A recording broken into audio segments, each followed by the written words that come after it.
Julia Martinez stood at the kitchen window, her hands submerged in soapy dishwater, a contented smile playing on her lips as she watched her husband, Simon, chase their 3 giggling children around the backyard. The late afternoon sun cast a golden glow over the scene, and Julia felt a warm surge of happiness in her chest. At 35, Julia was living the life she had always dreamed of. She and Simon had been married for 10 blissful years, and their love had only grown stronger with each passing day. Their children, 8-year-old Kevin, 6-year-old Luke, and 4-year-old Sally, were the center of their world, filling their days with laughter, chaos, and boundless joy. As she dried her hands on a worn kitchen towel, Julia reflected on how far they had come.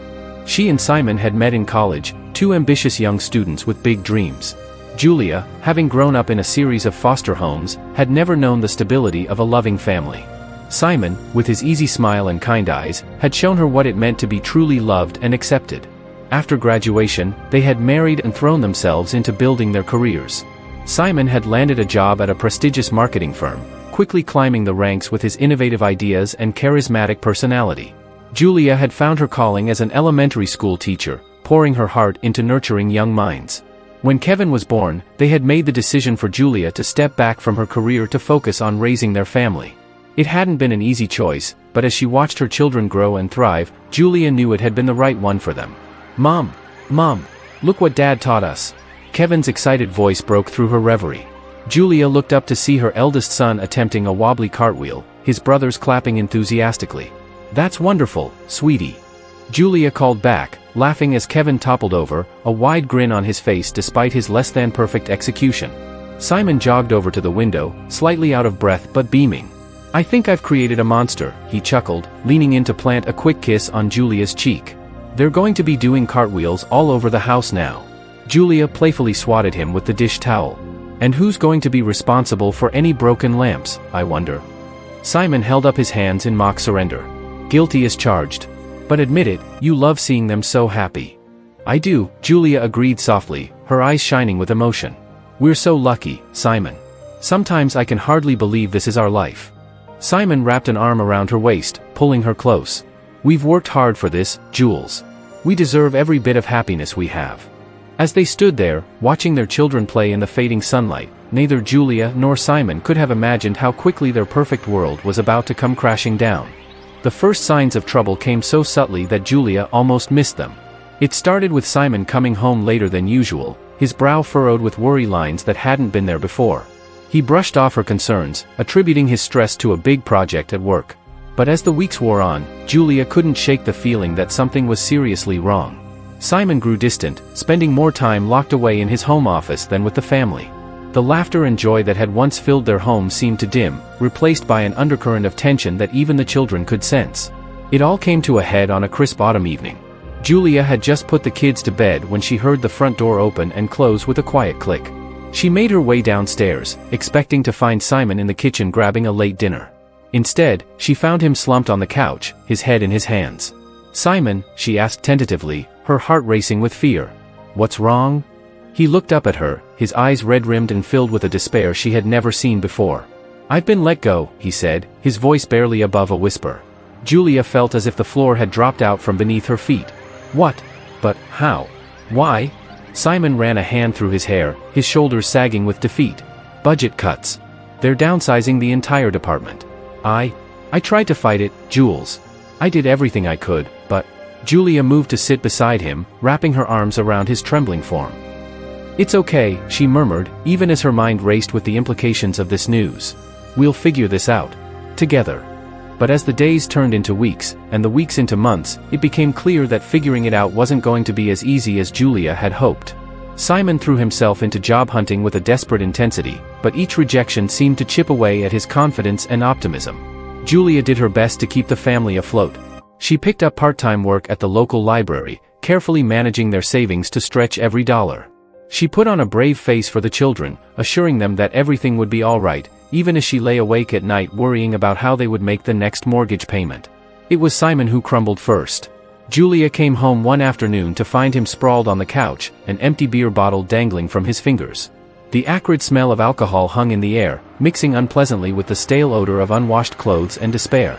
Simon, she gasped, shock and disappointment warring in her voice.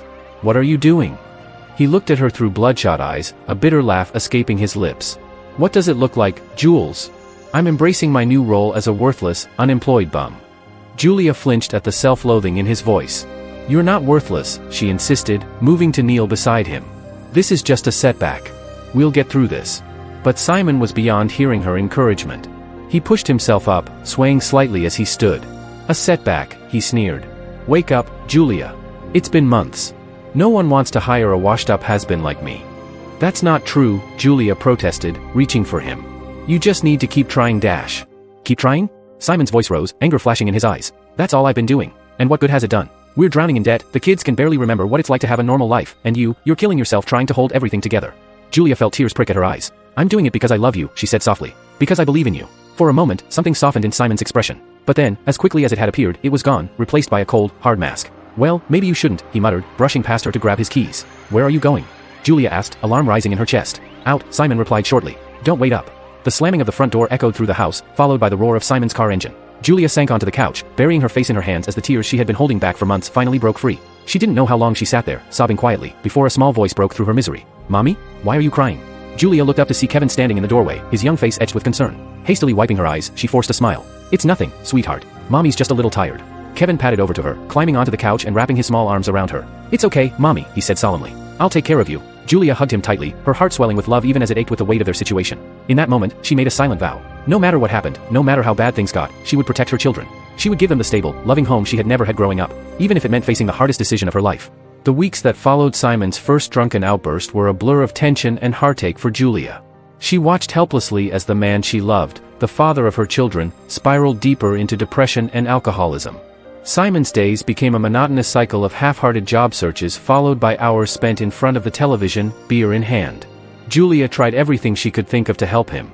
She researched job opportunities, offered to help him update his resume, even suggested he speak to a therapist. But Simon rejected every attempt, his mood swinging between sullen silence and explosive anger. The children, once so carefree and joyful, became quiet and withdrawn. Julia would often find Kevin comforting his younger siblings, trying to shield them from their father's unpredictable moods. It broke her heart to see her 8-year-old son shouldering such a heavy burden. One evening, after a particularly difficult day, Julia decided to have a heart-to-heart with Simon. She waited until the children were in bed, then approached him as he sat in his usual spot on the couch, the glow of the television illuminating his unshaven face. Simon, she said gently, sitting beside him. We need to talk. He grunted non-committally, not taking his eyes off the screen. Julia took a deep breath, steeling herself. I'm worried about you. About us. The children are scared, Simon. They don't understand what's happening. This seemed to penetrate Simon's fog. He turned to look at her, his eyes bloodshot but finally focusing. What do you want me to say, Jules? That I'm sorry for being a failure? For letting you all down? You haven't let us down, Julia insisted, reaching for his hand. But we need you. The kids need their father back. I need my husband back. For a moment, Simon's expression softened, and Julia felt a flicker of hope. But then his face hardened again, and he pulled his hand away. I can't be what you need anymore, he said, his voice low and bitter. You'd all be better off without me. Julia felt as if she'd been slapped. How can you say that? We love you, Simon. We're a family. Simon stood abruptly, swaying slightly. A family, he sneered. Look around, Julia. This isn't a family. It's a fucking disaster. His voice had risen, and Julia glanced anxiously towards the stairs, praying the children wouldn't wake. Please, Simon, she pleaded. Keep your voice down. Let's just talk about this calmly. But Simon was beyond reason. Don't tell me what to do, he shouted, his face contorting with rage. I'm sick of your nagging, your disappointed looks. You think I don't know how pathetic I am? How much of a burden I've become? Julia stood, reaching for him. That's not true. Her words were cut off as Simon's hand connected with her cheek, the force of the slap sending her stumbling backwards. For a moment, the room was utterly silent, both of them frozen in shock at what had just happened. Then, from the top of the stairs came a small, terrified voice. Mommy?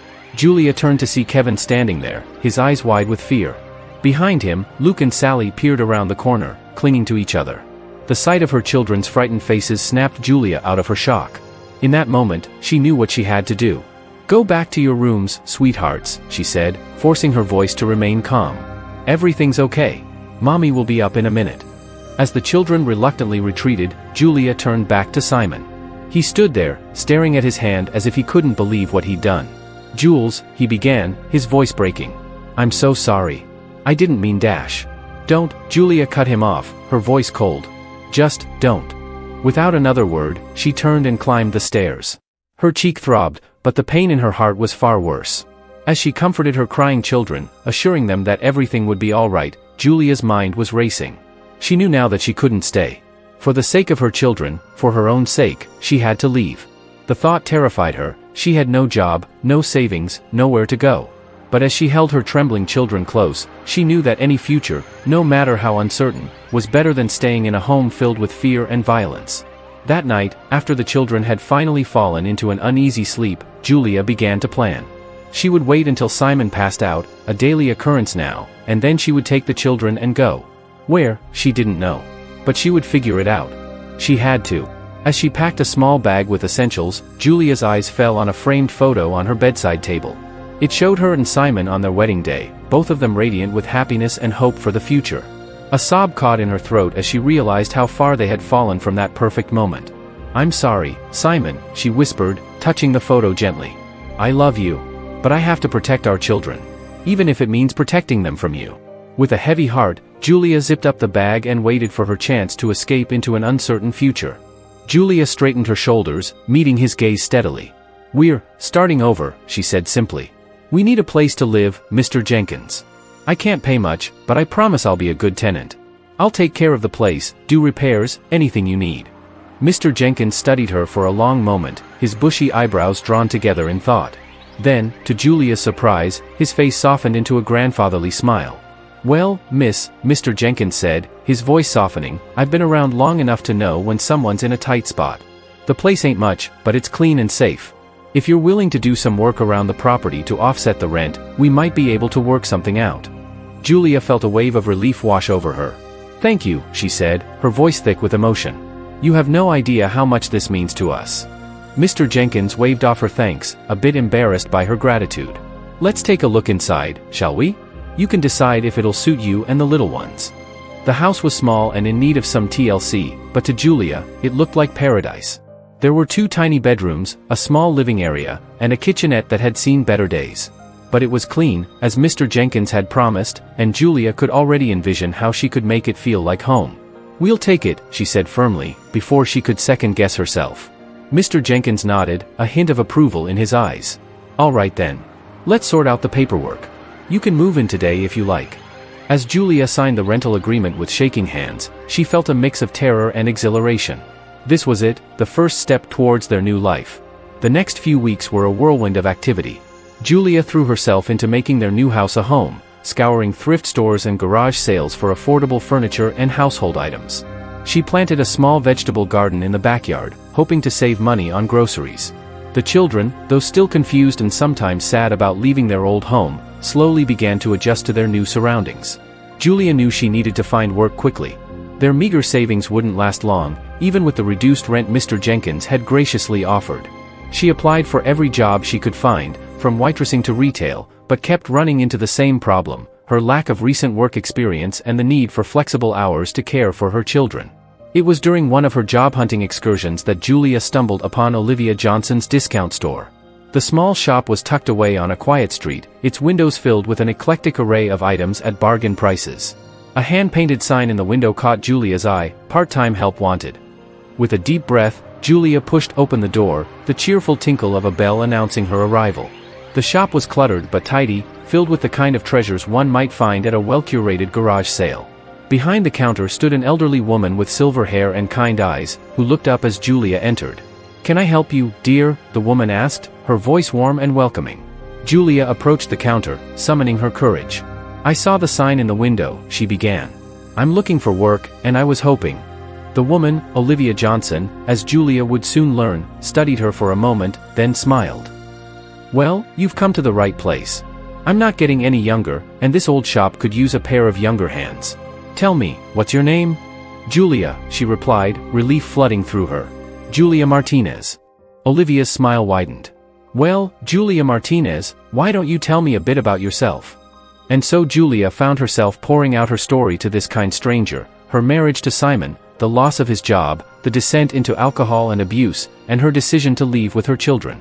As she spoke, she was surprised to find tears streaming down her face. Olivia listened patiently, her eyes filled with compassion.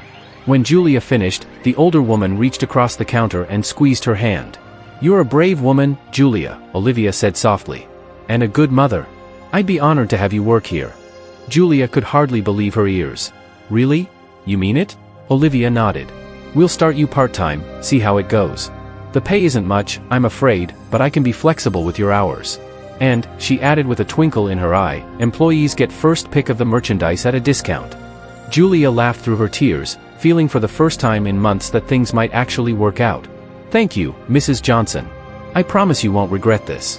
"Call me Olivia, dear," the older woman replied. "I have a feeling we're going to be good friends." As Julia left the shop that day, her heart felt lighter than it had in months. She had a job, a roof over her head, and the beginnings of a support system in this new town. It wasn't much, but it was a start. That night, as she tucked her children into bed in their new home, Julia allowed herself to feel a glimmer of hope for the future. The road ahead would be hard, she knew, but she was determined to build a better life for her family. "Mommy," Kevin asked sleepily as she kissed him goodnight, "are we going to be okay?" Julia smiled, brushing his hair back from his forehead. "Yes, sweetheart," she said, and for the first time in a long time, she believed it. "We're going to be just fine." The months that followed were some of the most challenging of Julia's life, but also some of the most rewarding. She threw herself into her work at Olivia's shop, quickly learning the ins and outs of the business. Olivia proved to be not just a kind employer, but a mentor and friend. Julia's natural warmth and genuine interest in people made her a hit with the customers. She had a knack for remembering their names and preferences, and soon the shop was busier than ever.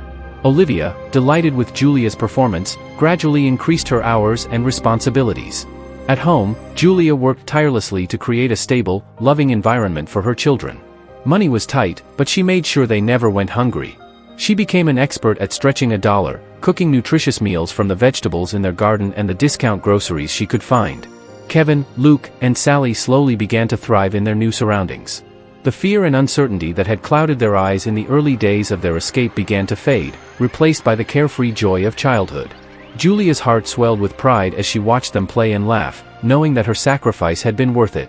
One sunny Saturday afternoon, as Julia was restocking shelves in the shop, Olivia approached her with a thoughtful expression. "Julia, dear," she began, "I've been thinking. You've done wonders for this shop, and I'm not getting any younger. How would you feel about taking on more responsibility here? Perhaps, becoming a partner in the business?" Julia nearly dropped the stack of books she was holding. "A partner? Me? But Olivia, I don't have any money to invest." Olivia waved away her concerns. "Money isn't everything, dear. You have something far more valuable, your energy, your ideas, your dedication. We can work out the details, but I want you to have a real stake in this place. You've earned it." Tears welled up in Julia's eyes as she hugged the older woman. "Thank you, Olivia.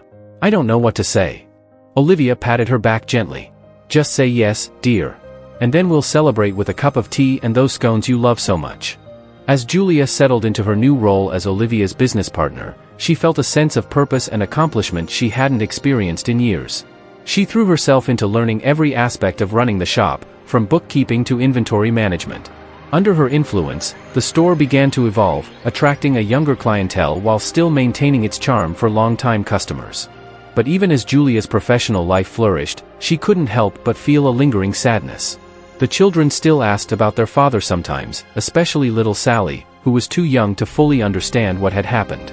Julia did her best to answer their questions honestly but gently, never speaking ill of Simon despite the pain he had caused them. One evening, as Julia was closing up the shop, the bell over the door tinkled. She looked up, ready to politely inform the customer that they were closing, only to freeze in shock. Standing in the doorway, looking uncertain and a bit worse for wear, was Simon. "Jules," he said softly, his eyes taking in her surprised face. I've been looking for you." Julia's heart raced, a mix of fear and long-buried longing surging through her. "Simon," she managed to say, her voice barely above a whisper. "What are you doing here?" Simon took a tentative step forward, his hands shoved deep in his pockets. "I needed to see you. To apologize. I've been getting help, Jules. I'm 6 months sober now." Julia's mind whirled with conflicting emotions. Part of her wanted to run to him, to fall into the arms of the man she had loved for so long. But another part, the part that remembered the fear and pain of those last terrible months, held her back. That's good, Simon, she said carefully. I'm glad you're getting help. Simon nodded, a flicker of hope in his eyes. I know I hurt you, Jules. You and the kids. I can never forgive myself for that. But I'm better now. I want to make things right. Maybe we could try again? Julia felt tears pricking at her eyes. Simon, she began gently, I'm happy that you're doing better. Really, I am. But we can't go back. Too much has happened. The children and I, we've built a life here. A good life. She saw the hope in Simon's eyes dim, replaced by a deep sadness. But to her relief, she also saw understanding. I understand, he said quietly. I don't deserve a second chance. But Jules, could I see the kids sometimes? I miss them so much. Julia hesitated, weighing the potential impact on her children. But as she looked at Simon, she saw genuine remorse and a desperate longing to reconnect with his family. We'll have to take it slow, she said finally. Maybe you could come for dinner sometime. We could see how it goes. Simon's face lit up with gratitude. Thank you, Jules. That's more than I deserve. As Simon left the shop, promising to be in touch to arrange a visit, Julia leaned against the counter, her emotions in turmoil. She knew the road ahead would be complicated, navigating co-parenting with Simon while maintaining the new life she had built. But as she locked up the shop and headed home to her children, she felt a sense of peace settle over her. She had faced her greatest fears, rebuilt her life from the ground up, and found strength she never knew she possessed. Whatever challenges lay ahead, Julia knew she could face them. She had a home, a career, and most importantly, a future full of hope for herself and her children. As she walked through the door of their small house, greeted by the excited chatter of Kevin, Luke, and Sally, Julia smiled. This was where she belonged. This was home. As the seasons changed and life settled into a new rhythm, Julia found herself busier than ever. The shop continued to thrive under her and Olivia's joint management, and she was constantly amazed by the generosity of their little community. Customers often brought in homemade treats or small gifts for the children, and Julia felt a warmth and belonging she had never experienced before. One crisp autumn morning, as Julia was arranging a new window display, the shop door opened with its familiar jingle. She turned to greet the customer and found herself face to face with a tall, handsome man she had never seen before. Good morning, she said with a smile. Welcome to Olivia's Treasures. Can I help you find anything? The man returned her smile, his green eyes crinkling at the corners. Actually, I'm looking for Olivia Johnson. Is she in today? Julia's smile faltered slightly. It wasn't uncommon for people to ask for Olivia, but something about this man's demeanor made her hesitate. I'm afraid Mrs. Johnson isn't feeling well today. I'm Julia, her business partner. Is there something I can help you with? The man's eyebrows rose in surprise. Business partner? That's new. I'm Michael, by the way. Michael Thompson. I guess you could say I'm an old friend of Olivia's family. Julia relaxed slightly at his friendly tone. It's nice to meet you, Michael. Olivia's never mentioned you, I'm afraid. Michael chuckled softly. That doesn't surprise me. Olivia and I, well, it's complicated. I've been away for a long time. I just moved back to town and thought I'd stop by to say hello. As they chatted, Julia found herself drawn to Michael's easy manner and kind eyes. He told her about his work as an architect, his recent move back to his hometown after years away, and his fond memories of Olivia from his childhood. Before she knew it, an hour had passed, and Julia realized she had neglected her work entirely. Oh goodness, she exclaimed, glancing at the clock. I'm so sorry, I've kept you talking all this time. Michael grinned, a charming dimple appearing in his cheek. Please, don't apologize. This has been the most pleasant morning I've had in a long time. In fact. He hesitated for a moment, then plunged ahead. I know this might seem forward, but would you like to have coffee with me sometime? When you're not working, of course. Julia felt a flutter in her stomach, a sensation she hadn't experienced in years. That would be nice, she found herself saying. But I should warn you, I come with some baggage. 3 small pieces of baggage, to be exact. Understanding dawned in Michael's eyes. You have children, he said softly. Julia nodded, waiting for the polite excuse she was sure would follow. To her surprise, Michael's smile only grew warmer. Well, then, he said, maybe we could make it ice cream instead of coffee. I know a great place that makes the best sundaes in town. Kids welcome, of course. Julia couldn't help but laugh. You don't know what you're getting yourself into, Mr. Thompson. But if you're brave enough, we'd love to join you for ice cream. As Michael left the shop with a promise to call and arrange their ice cream date, Julia felt a mix of excitement and trepidation.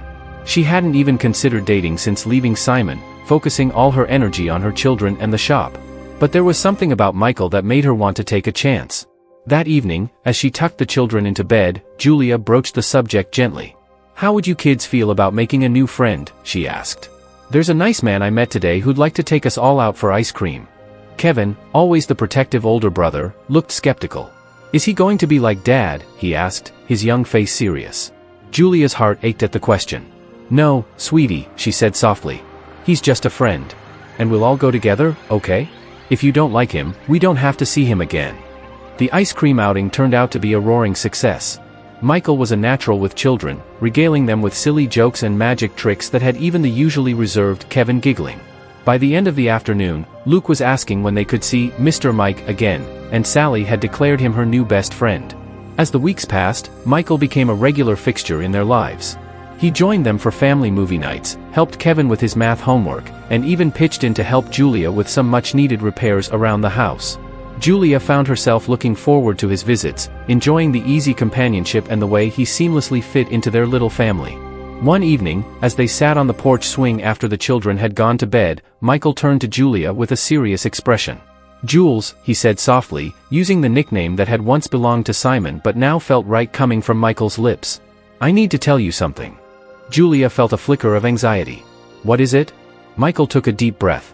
"I haven't been entirely honest with you about my connection to Olivia. The truth is, she's my aunt. My mother's sister." Julia's eyes widened in surprise. "But, why didn't you say anything before?" Michael ran a hand through his hair, a gesture Julia had come to recognize as a sign of his nervousness. "It's complicated. My parents died in a car accident when I was young. Olivia wanted to take me in, but there was some family drama. Long story short, I ended up with other relatives. Olivia and I lost touch over the years." He paused, his eyes meeting Julia's. "When I moved back to town, I wanted to reconnect with her." Michael continued, his voice soft with emotion. "I didn't expect to find her with a business partner, let alone." He trailed off, his eyes meeting Julia's with an intensity that made her breath catch. Julia's mind whirled with this new information. "Does Olivia know you're back in town?" Michael shook his head. "No, I've been working up the courage to face her.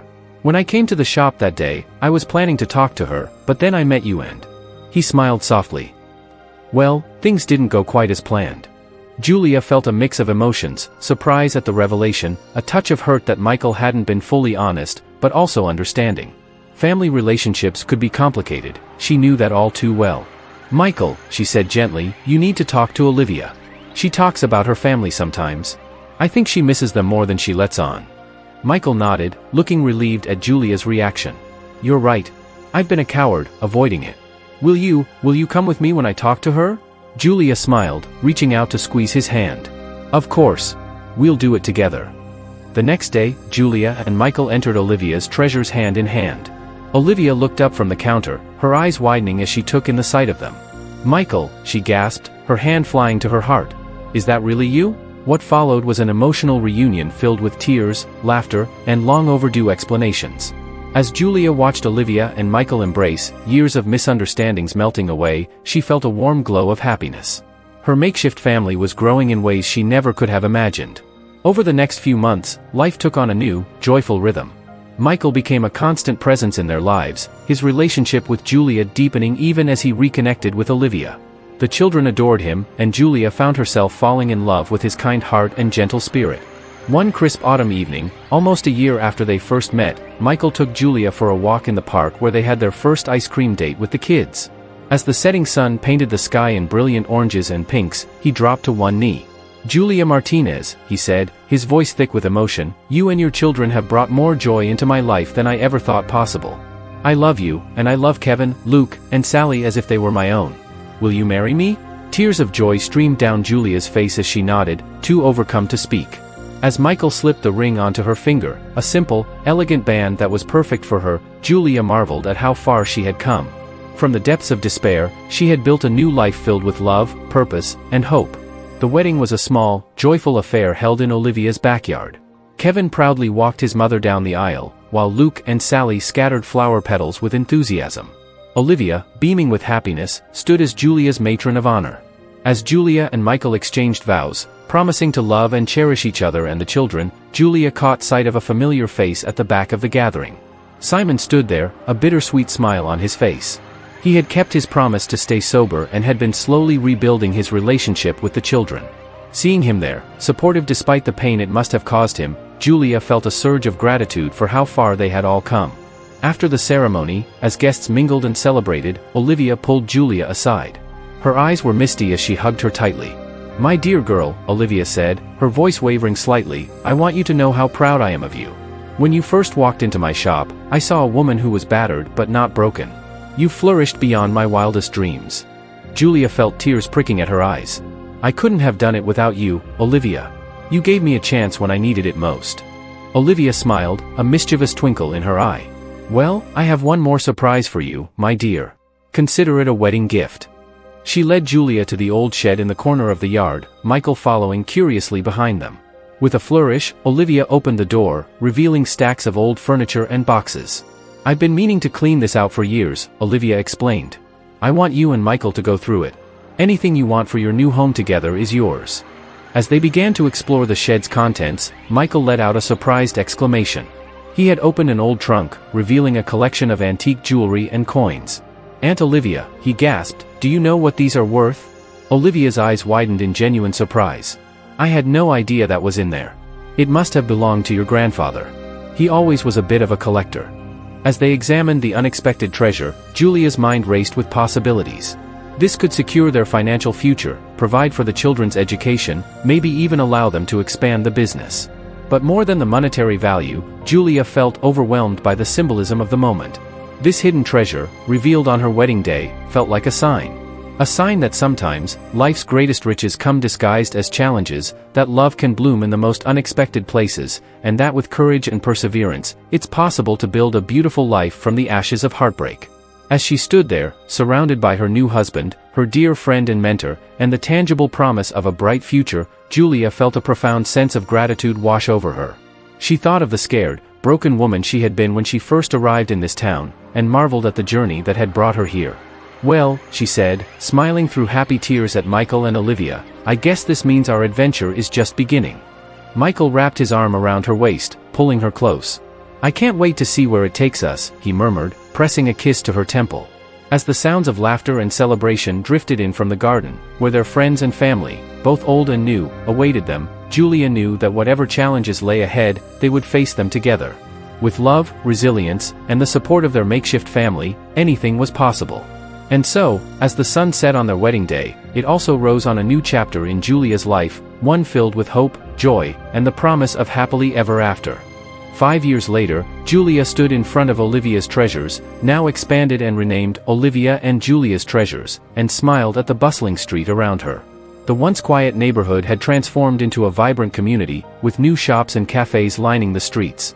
At the center of it all was their store, a beacon of warmth and welcome for newcomers and longtime residents alike.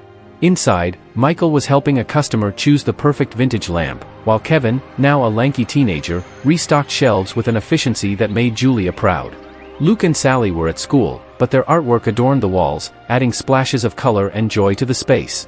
Olivia, now in her 80s but still sharp as ever, sat in her favorite armchair by the window, regaling a group of regular customers with tales from her youth. Her eyes met Julia's, and they shared a warm smile, years of friendship and mutual respect passing between them in that glance. As Julia turned to head back inside, she noticed a woman standing across the street, looking lost and a little frightened. Something about her demeanor struck a chord in Julia's memory. With a gentle word to Michael, she crossed the street.